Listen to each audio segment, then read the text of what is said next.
अभी बड़ा खाने आप जानना होता है वैसे भी मत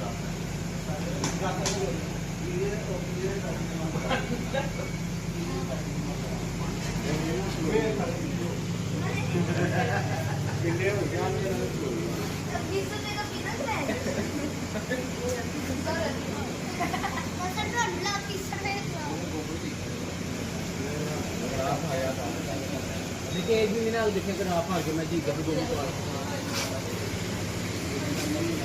हम चंद्रमा को मिल गई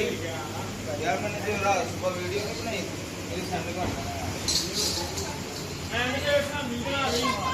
एंड पे स्टॉप करके आपको